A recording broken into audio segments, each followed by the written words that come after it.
If someone had told me a year ago that the last place on earth I'd want to be would become the only place I felt truly seen, I would have laughed. Or, more likely, just stared at them blankly because laughing in front of strangers wasn't really my thing. My thing was routine, control, the carefully curated solitude of my life, which I had polished to a high shine. And the epicenter of that routine was the gym.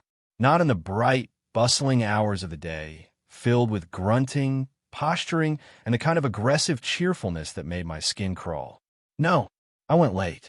After 10 in the evening, when the crowds had thinned to a few dedicated stragglers and the air settled into a low, meditative hum. It was my sanctuary of steel and sweat, a place where I could push my body to its limits and, for a blessed hour or two, silence the frantic, overthinking hamster wheel in my brain. I was a physical therapist by trade, spending my days coaxing movement back into broken bodies, my hands gentle, my voice calm. But at night, at the gym, I was just a body myself. Pushing, pulling, existing. My solitude had a name, though I didn't know it at first. It had a shape and a sound. The shape was broad-shouldered and solid, etched with the kind of muscle that didn't come from casual effort. The sound was the rhythmic, heavy clank of plates being loaded onto a barbell. A sound that cut through the low thrum of the treadmills with unapologetic force. His name was Marcus. I only learned it from hearing one of the daytime trainers greet him once. Marcus. It felt too simple a name for the Sumerian god who commandeered the squat rack every night at 10:15 sharp. He was my opposite in every conceivable way. Where I was lean and wiry, built for endurance, he was a monument of mass and power. Where I moved through the gym with quiet, almost apologetic efficiency, he occupied his space as if by divine right. And where I kept my shirt technologist on, a damp, gray shield against the world, he was almost always shirtless, his skin gleaming under the harsh fluorescent lights. I hated him for it. I was fascinated by it. It felt like an act of profound arrogance. A declaration. Look at me. Look at what I've built. His back was a roadmap of sinew and definition, every muscle group distinct and impossibly sculpted. Tattoos snaked over his left shoulder and down his bicep, intricate black and gray patterns I could never quite make out from my safe distance window on the rowing machine. We never spoke. For months, we orbited each other in this near-empty cathedral of fitness. An occasional, clipped nod if we happened to pass by the water fountain at the same time. His eyes, a startlingly light blue in his tanned face, would flick over me Shinwen for a fraction of a second, dismissive and cool. They never lingered. I told myself it was for the best. He was everything I wasn't. Loud in his way, confident to the point of hubris. Probably had a beautiful, equally confident girlfriend or boyfriend waiting for him at home. He was a creature from a different world, and I was just side observer, a ghost haunting the leg press machine in the corner. But my eyes were traitors. They would drift against my will to the way the muscles in his thighs bunched as he squatted a truly terrifying amount of weight, to the calluses on his hands, visible when he gripped the pull-up bar, to the small, almost imperceptible scar that bisected his right eyebrow. I cataloged these details like a secret, hoarded treasure. They were proof that he was real, a person, and not just a figment of my lonely imagination. The distance between us felt like a chasm, miles wide. It was safe. It was predictable. It was a specific flavor of ache I had grown accustomed to, the low-grade thrum of unrequited longing for a man who didn't even know I existed. My life was a series of neat, stacked boxes. Work, home, gym, sleep. There was no room for chaos. No room for a 6'2" engine of raw power and perceived arrogance. I had built my walls high for a reason, and then the sky broke open. It started as a low rumble, barely audible over my headphones. I was on the treadmill, halfway through my final mile, sweat stinging my eyes. I glanced out the huge plate glass windows that overlooked the street. The sky was a bruised, sickly purple. Then the rain began. Not a gentle shower, but a sudden, violent deluge, as if someone had upended an ocean. It hit the windows in sheets, blurring the streetlights into watercolor smears. The wind howled, a living thing, rattling the glass in its frame. I finished my mile, my heart thumping from more than just the exertion. A storm like this wasn't normal, not even for spring. I slowed the treadmill to a walk, pulling out my earbuds. The gym, which had held maybe 5 other people, was now empty. Except for one. Marcus. He was at the cable machine, finishing a set of triceps pushdowns, his back to me. Even from across the room, I could see the tension shimwin in his shoulders. He finished his set, letting the weight stack clang down with more force than usual. As I headed toward the locker room, the front doors burst open and Kevin, the young, perpetually cheerful night manager, rushed in, shaking a torrent of water from his jacket. "Whoa, it's a flash flood out there," he announced to the empty room. His eyes landed on me, then on Marcus, who had turned at the commotion. "Guys, you're not going to believe this. The police just called. They're closing the roads in this area. No one in or out until this passes. It's a mess." I just stared at him. "Close the roads? So we're stuck here?" I asked, my voice sounding small. Kevin ran a hand through his wet hair. "Looks like it. At least for a couple of hours. Sorry, guys. I can't let you leave. It's a liability thing. My perfectly ordered world tilted on its axis. Stuck. Here. With him." My stomach filled with 1,000 frantic, buzzing bees. This was not part of the plan. This was the definition of chaos. I saw Marcus stalk toward the windows, his bare torso a canvas of muscle and shadow. He stared out at the churning, rain-lashed street, his jaw tight. He looked like a caged animal. "Great," he muttered, the single word a low growl of frustration. It was one of the first words I'd ever heard him speak, and it sounded exactly as I'd imagined. Rough. Impatient. Kevin offered a weak smile. "I'll put on some coffee. We got protein bars." He scurried off toward the small office, leaving me and Marcus alone in the cavernous, echoing space. The silence was immediate and suffocating. It was different from our usual, comfortable silence. This was a charged, awkward silence, thick with the awareness of our shared predicament. I felt pinned in place, halfway between the treadmills and the locker room, a deer in the headlights of his imposing presence. I needed to move, to do something. I retreated to the locker room, my heart hammering against my ribs. My sanctuary. But it didn't feel like a sanctuary anymore. It felt like a trap.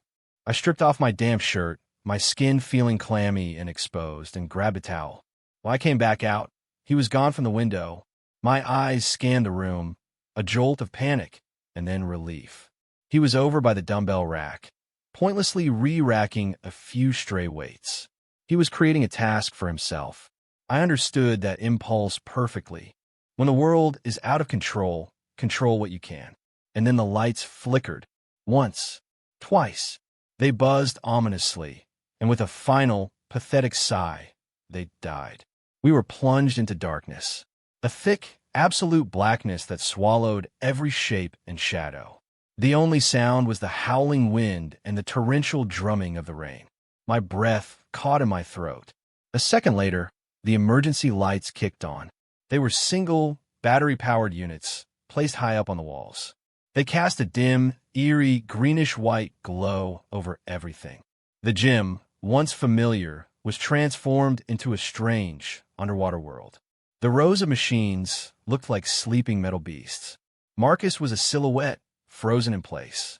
In the spectral light, his formidable physique seemed less like a monument to ego and more like a shield. "Damn it," he breathed, and this time, the word wasn't a growl. It was thin, tense. I saw him take a half step, then stumble, a loud clang echoing through the silence as his shin connected with a stray dumbbell. A sharp curse followed. "Are you all right?" The words were out of my mouth before I could stop them. My professional instinct, my therapist's voice, taking over. He didn't answer for a moment. I heard him breathing a little too quickly. "Yeah, fine. Just can't see a thing," this was it. The shifting of the ground beneath my feet. In the bright, unforgiving light of the gym, he was the king, and I was a shadow. But here, in the dim, disorienting gloom, he was just a man who had walked into a piece of metal. And I knew the layout of this place like the back of my hand. "Stay put," I said, my voice steadier than I felt. "I'll guide you." I moved toward him, my own steps cautious. The familiar landscape was now treacherous. I saw his shape resolve out of the gloom. He was leaning against the dumbbell rack, one hand braced on the metal, the other rubbing his shin. "The emergency lights are useless," he said, his voice tight. "They're just meant to show you the exits," I replied, stopping a few feet from him. My brain was working overtime. "This is Marcus. You're talking to Marcus. He is 3 feet away from you. Doesn't help if you can't get to the exits," he shot back, but the bite was gone from his tone. It was replaced by something else. A frayed edge. Anxiousness. It was so jarring, so completely at odds with the man I had built up in my head, that it shocked me into action. "Here," I said, stepping closer, my hand outstretched. "Give me your hand," the air crackled. The request hung there, a fragile bridge across the chasm between us. I could see him hesitate, his head tilted. In the green-tinged darkness, I couldn't read his expression. I thought he would refuse, laugh at me, tell me to get lost. My own hand trembled slightly in the air. Then, slowly, he reached out. His fingers brushed against mine. It was like a live wire. A jolt of pure, unadulterated electricity shot up my arm, straight to my heart, which gave a painful, violent lurch. His hand was huge, the palm and fingers thick with calluses, but it was also surprisingly warm. He didn't just take my hand, he enveloped it. My much smaller, smoother hand was completely lost in his grip. My breath hitched. I could feel the thrum of his pulse, or maybe it was my own, echoing through our point of contact. This was the first touch, the one that redraws all the maps. "Okay," I managed, my voice a dry whisper. "The locker rooms are this way. There's a bench. We can just wait there." I led him, my feet sure, his steps hesitant behind me. His grip on my hand was firm as solid, grounding weight. Every single nerve ending in my body was screaming, focused on that single point of connection. I could feel the rough texture of his calluses, the strength in his fingers. I was acutely aware of his proximity, the heat radiating from his body, the faint scent of his soap, and the clean, metallic smell of sweat. He was the one who was supposed to be strong, confident, in charge. But in that moment, he was following me. He was trusting me to lead him through the dark. The power dynamic had not just shifted, it had been completely inverted. I was the one with the knowledge, the one providing the support. The feeling was terrifying and exhilarating. We reached the entrance to the men's locker room. The emergency light in here was directly overhead, casting a brighter but still alien glow. It smelled silicos of damp towels and chlorine. The sound of the rain was louder here, echoing off the tiled walls. I led him to the wooden bench in the center of the room and let go of his hand. The loss of contact was immediate and absolute. My hand felt cold, empty. I shoved it into the pocket of my shorts, clenching it into a fist to stop it from shaking. Marcus sat down heavily on the bench, the wood creaking under his weight. He ran both hands over his face, then through his short, dark hair. He looked exhausted, not just physically, but something deeper, a weariness that settled in his bones. This close, I could see things the distance had obscured, the tiny lines of fatigue around his light blue eyes. The way the scar tissue of his eyebrow was slightly paler than the rest of his tan skin. The tattoo on his arm was a complex, swirling image of a raven, its wings unfurled. He was no longer a sculpture. He was a man, a tired, stressed, vulnerable man, trapped in a gym in the middle of a freak storm. A drip started from the ceiling, a slow, rhythmic plink onto the tiles near the showers. A leak. The storm was finding its way in. "You're not a fan of storms, are you?" I asked, my voice soft. I sat on the opposite bench, keeping a careful distance. He looked up, his eyes meeting mine. In the dim light, they seemed darker, more shadowed. He gave a short, humorless laugh. "Is it that obvious?" "A little," I admitted. "You got tense when the lights went out," he sighed, leaning forward, his powerful forearms resting on his knees. The posture was one of defeat. My dad was a lineman for the power company. When I was a kid, he got a call during a bad ice storm. He never came home. The confession landed in the quiet room with the force of a physical blow. It was so unexpected, so deeply personal. It was a piece of him offered up in the strange intimacy of our shared prison. All my assumptions about him, all the stories I'd told myself about his arrogance and his perfect life, they crumbled into dust. "I'm so sorry," I said, and the words felt horribly inadequate. He just shook his head, not looking at me. "It was a long time ago. I hate the dark, and I hate the feeling of not being in control. So I understand that," I said, more to myself than to him. "I really, really do." He looked up at that, a flicker of something in his eyes. Curiosity, recognition. "You're Leo, right? The therapist?" I was stunned. He knew my name. He knew what I did. Yeah. How did you know?" "I see you. You are always here when I am," he said, a faint, wordy smile touching his lips. "You're quiet. You just get your work done. I figured you weren't here for the social hour either, so he had been watching me too." The thought sent a fresh wave of heat through my chest. We had been orbiting each other, yes, but the gravity had been mutual. The dripping from the ceiling became more insistent. A steady trickle now. A small puddle was forming on the floor. A particularly violent gust of wind rattled the entire building, and Marcus flinched, his whole body going rigid. Without thinking, I stood up and moved to the bench beside him. Not touching, just closing the distance. A silent offer of solidarity. He allowed a long, shaky breath. "This is ridiculous. I'm a grown man. It's not ridiculous," I said firmly. "It's memory. The body remembers things, even when the mind tries to forget." He turned his head to look at me. Our faces were only a foot or so apart. I could see the individual flecks of gray and blue in his irises. I could see the way his throat worked as he swallowed. The air was thick with unspoken things, with years of silent observation now crashing into this single, charged moment. "You're easy to talk to," he said, his voice a low murmur. "It's my job." I deflected, my heart starting its frantic bird-in-a-cage routine again. "No," he said, his gaze intense. "It's not that. It's you." The drip from the ceiling chose that moment to give way. A sudden stream of cold water cascaded down, splashing off the lockers and directly onto Marcus's bare back and shoulders. He yelped, jumping to his feet. "Ah, damn it. That's freezing." He was shivering, his skin goosebumped, water streaming down the carved valleys of his back. And then it happened. The thing from the title I'd written for him in my head. He was already shirtless, but he reached for the damp towel looped in his waistband, and with a raw sound of frustration, he started trying to dry his back, twisting awkwardly.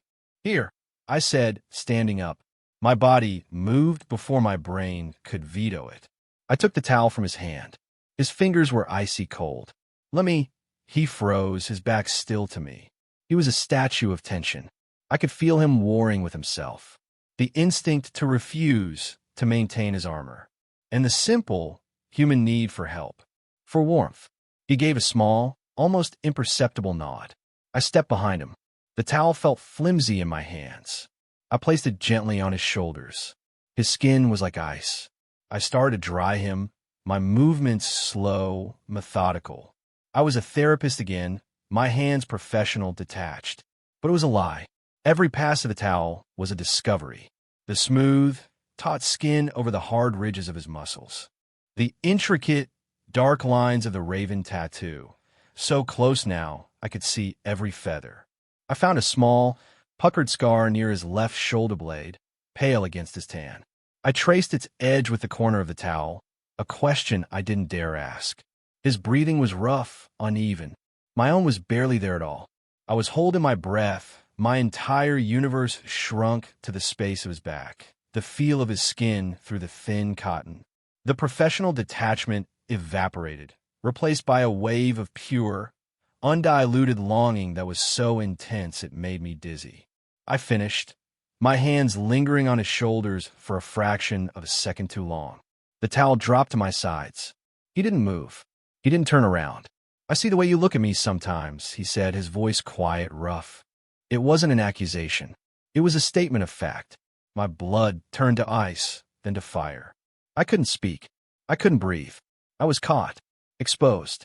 I'm not good at this," he continued, his voice strained. "Words, feelings, all of it. I'm good at lifting heavy things and building walls. Both kinds. He finally turned around. His face was a mask of conflict, his blue eyes searching mine in the dim, green light. He was so close. I could feel the residual cold of his skin, the heat of his body underneath. "But I see you," he said, his voice dropping to a whisper. "In the corner. So quiet. Watching everyone. And I wanted to know what you were thinking." This was the confession. Not of love, not of desire, but of something far more fragile. Curiosity, loneliness, a shared recognition of being on the outside, looking in. He, in his fortress of muscle. Me, in my fortress of silence. "I was thinking," I started, my voice hoarse, "that you looked lonely." His carefully constructed mask of indifference finally broke. A wave of raw, undisguised emotion washed over his face. Vulnerability. And it was the most beautiful thing I had ever seen. He lifted a hand, his calloused, trembling fingers coming to rest on my jaw. His thumb stroked my cheek, a feather-light touch that sent a shiver through my entire body. It wasn't a demand.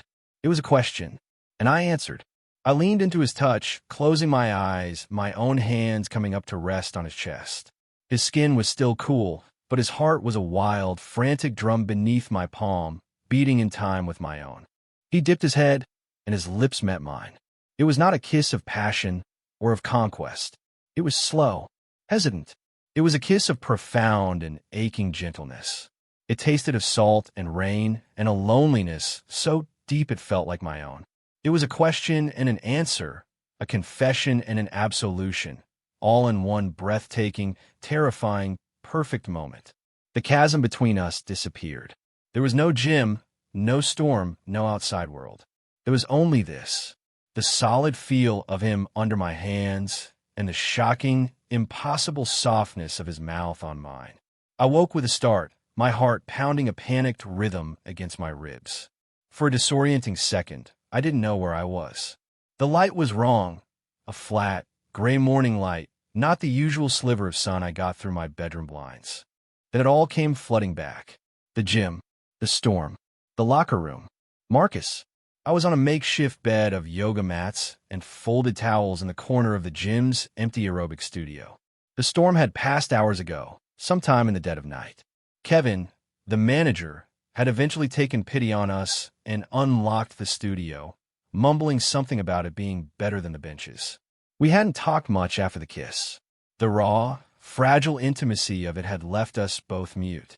We had just stood there in the echoing locker room, our hands still touching, until the sound of Kevin's keys jingling in the hallway had broken the spell. We had pulled apart like guilty teenagers. He had taken one side of the studio, I'd taken the other. A chasm of polished floorboards between us. I had lain there for hours, my body humming with a nervous energy that was equal parts elation and pure, gut-wrenching terror. I had replayed the kiss 1,000 times, dissecting every microsecond. His hesitation, my response, the shocking gentleness of his touch. Now, in the cold light of day, it felt like a dream, a hallucination brought on by stress and atmospheric pressure. I sat up, my muscles aching. The studio was empty. A cold dread, sharp and familiar, seeped into my bones.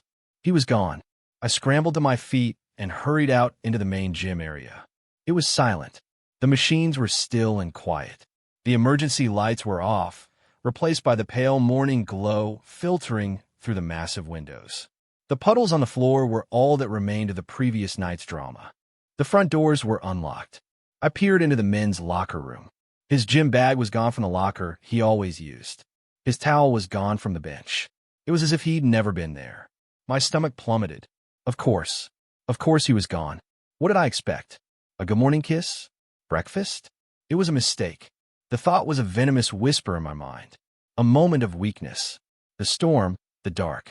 It didn't mean anything. I was a fool. A naive, lonely fool who had mistaken a moment of shared vulnerability for something more.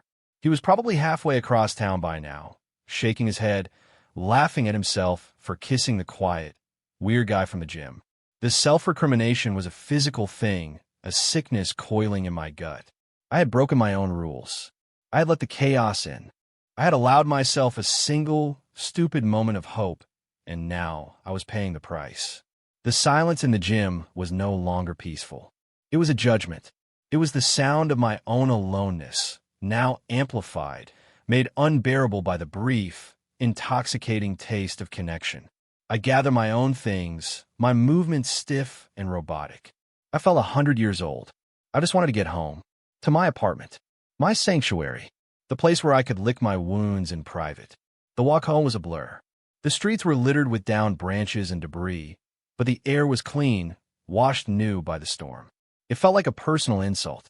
The world was moving on, fresh and bright, while I was trapped in a gray fog of anxiety and regret.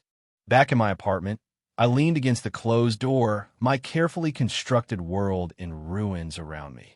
The silence here was worse. It was the same silence I had lived in for years, but now it was different. It had a shape, a Marcus-shaped hole right in the middle of it. I spent the rest of the day in a state of suspended animation. I tried to work, but the words on my screen swam and blurred. I tried to eat, but the food tasted like cardboard. Every creak of the floorboards in the hallway, every distant siren, sent a jolt of absurd hope through me, a hope that was immediately and brutally extinguished. He wasn't coming. Why would he? We were just two strangers, forced together by a storm. The gym was our only connection, and I had probably ruined that, too. I wouldn't be able to go back there. I wouldn't be able to face him, to see that look of pity or awkwardness in his eyes. He had taken my sanctuary from me. That night, I didn't go to the gym. The thought of that space, made my chest tighten. I stayed home, pacing my small living room, the hamster wheel in my brain spinning at a furious, terrifying speed. I replayed the conversation, the touch, the kiss. I was a detective at the scene of a crime, dusting for prints, searching for clues as to where it had all gone so wrong. Was it something I said? Did I lean in too fast? Did I seem too eager? Too pathetic? The questions were a form of self-flagellation, each one a lash, reinforcing the narrative I knew best. I was not enough. I was too quiet, too awkward, too much. Another day passed. A long, silent Tuesday. The absence of him was a physical presence in my life. The world felt muted, drained of color. My old solitude, once a comfortable blanket, was now a hair shirt, scratching and irritating my skin. It wasn't peace anymore. It was just emptiness. I knew I had to go back. I couldn't let him, or my own fear, take the gym from me. It was my place. I needed it. So on Wednesday night, my stomach a knot of pure dread, I packed my bag. I'll just go, I told myself. Keep my head down. If he's there, I'll ignore him. We can go back to the way it was. We can pretend Monday night never happened. But I knew it was a lie. You can't untouch a person. You can't unkiss them. You can't unknow the story of their father. The gym was quiet when I arrived, just as it always was. My heart was in my throat. I scanned the room. The squat rack was empty. The pull-up bar was still. He wasn't there. A wave of something washed over me. It wasn't relief. It was a sharp, piercing disappointment that was so intense it almost buckled my knees. He wasn't there. I had braced myself for the awkwardness, the rejection. I had not braced myself for the void. His absence was a shout in the quiet room. I went through the motions of my workout, my body feeling heavy and disconnected. Every clank of a weight that wasn't his, every empty space where he should have been, was a fresh torment. I had been so wrong. The problem wasn't that I would have to see him again. The problem was that I might not. I finished my workout, my mind a numb buzz of static. I walked home, the weight of the last 2 days pressing down on me. I had to let it go. I had to rebuild my walls, reset my routine. I had survived before him, and I would survive after. I was fumbling for my keys, my head down, when I saw them. A pair of heavy, mud-caked work boots on the doormat in front of my apartment. My apartment. My eyes traveled up. Worn denim, a gray t-shirt, broad shoulders, and a face that looked as wrecked and sleepless as I felt. It was Marcus. He was just standing there, leaning against the wall next to my door, his arms crossed over his massive chest. He looked like he'd been there for a while. He looked like he'd been to hell and back. My heart stopped. Then it started again, a painful, frantic thud. I just stared, my keys frozen halfway to the lock. "Hey," he said. His voice was a low rasp. "What are you doing here?" I asked, the words coming out sharper than I intended. It was a defense mechanism, a shield. He flinched just slightly. I didn't know where else to go. He gestured vaguely with his head. "I know this is weird. I got your address from Kevin. I told him I left something in your car. Or, I don't know, I made up some stupid lie. I'm sorry, he wouldn't meet my eyes." He was staring at his boots. The great, confident Marcus, a study in mortification. "Why didn't you call?" I asked, my voice softer this time. "Or text? Why did you just disappear?" The hurt I'd been suppressing for 2 days bled into my tone. He finally looked at me, and the raw exhaustion and fear in his eyes silenced me. "Because I'm an idiot," he said, his voice cracking. "Because I panicked, Leo. I woke up that morning, and the sun was out, and everything was normal again. And what we did, it didn't feel normal. It felt huge, and it scared the hell out of me." He took a step closer, his hands uncrossing, hanging limp at his sides. I ran. It's what I do. When things get real, when I feel something I don't understand, I run. I go to the gym, I go to work, I build things, I lift things. I don't do this. He gestured vaguely at the space between us, the electrically charged air. "For 2 days, he continued, his voice low and intense. "I've been trying to just erase it, go back to how things were, pretending we were just 2 guys at the gym. But I couldn't. I went to work, and all I could think about was the way you looked in that weird green light. I tried to sleep, and all I could feel was your hand in mine, my breath caught. I didn't go to the gym because I was afraid of seeing you," he admitted, his voice barely a whisper. "And then I was more afraid that I wouldn't see you, that you'd decide I wasn't worth it, that I'd blown the one good, real thing that's happened to me in. I don't even know how long." This was his clarifying conversation. Not a grand, poetic declaration, but a raw, clumsy, utterly honest confession of fear. It was more real and more moving than any love song. He was just as scared as I was. In that moment, I felt a surge of something I hadn't felt in a long time. Bravery. "I thought you regretted it." I confessed, my own voice trembling. "I thought it was a mistake. I spent 2 days convincing myself I was a fool for thinking it could be anything more." A look of profound pain crossed his face. "No," he said, his voice thick with emotion. "God, no, Leo. It wasn't a mistake. It was the only thing that's made any sense." He took the final step, closing the distance between us. He was so close I could feel the warmth of his body, smell the scent of sawdust, and clean sweat from his workday. He didn't touch me. He just stood there, his blue eyes pleading, vulnerable. "Waiting. Can I?" he started, then stopped, swallowing hard. "Can I come in?" It wasn't a request for a place to stay. It wasn't about a leaky ceiling or a flooded road. It was the real question. "Can I be here? With you? Can we try this?" And I didn't need to give him a key. I was the key. I didn't say anything. I just turned, my hand blessedly steady now, and unlocked my door. I pushed it open and stepped aside, holding it for him. An invitation. A promise. He looked at me. A long, searching look and a slow, beautiful, devastatingly relieved smile spread across his face. He stepped across my threshold, and I closed the door behind him, shutting out the rest of the world. The first morning was the most surreal. I woke to the scent of coffee, a smell that had never before existed in my apartment before 8 a.m. I opened my eyes to find Marcus, already dressed in his work clothes, standing in my small kitchen, navigating my French press with a look of intense, almost comical concentration. He hadn't stayed the night. Not really. We had talked for hours, sitting on my couch, the awkwardness dissolving into a comfortable, exploratory quiet. And when he'd finally left, well after midnight, it was with a kiss that was no longer hesitant, but full of a certainty that left me breathless. He had come back at 6 with coffee and a box of donuts, as if it were the most natural thing in the world. "Morning," he grunted, his smile a little shy. "Figured you might need this." And just like that, a new routine began to write itself over my old one. It was a routine punctuated by the thud of his heavy work boots by my door, the presence of his gym bag next to mine, the way he took up space on my couch, making it feel for the first time, not empty, but perfectly full. We started going to the gym together. Walking in side by side felt like a public declaration. I felt the eyes of a few other late-night regulars on us. But when I looked at Marcus, he wasn't posturing or performing. He was just with me. He'd catch my eye from across the weight room and offer a small, private smile. The vast, intimidating space of the gym shrank, becoming our shared territory. The locker room, once a place of silent tension and then a crucible of confession, became a space of quiet, easy intimacy. The awkwardness was gone, replaced by the simple domesticity of changing, of stowing our gear, of a hand brushing my back as he passed behind me. It wasn't charged with a frantic, secret longing anymore. It was just real. One evening, as I was lacing up my sneakers, he sat on the bench next to me, shirtless, a towel slung over his shoulder. He was quiet, watching me. "What?"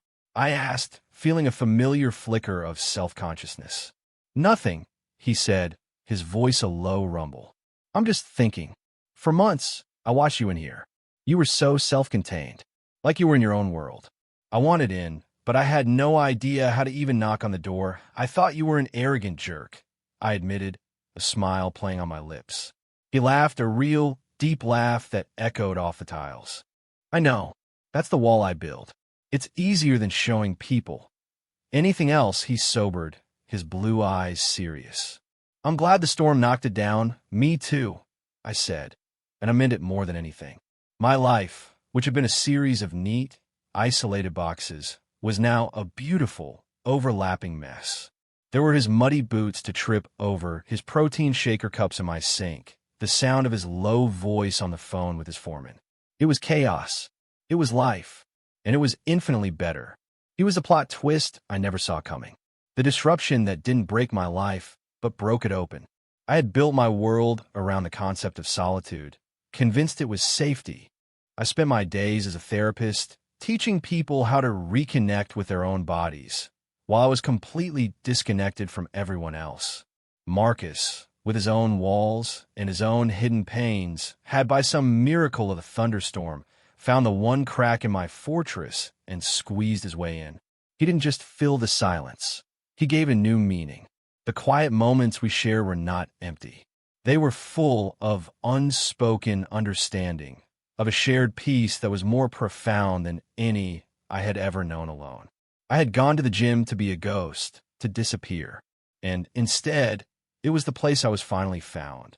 I wonder, have you ever had a person in your life who felt like a complete plot twist, someone who came in and rewrote your entire story?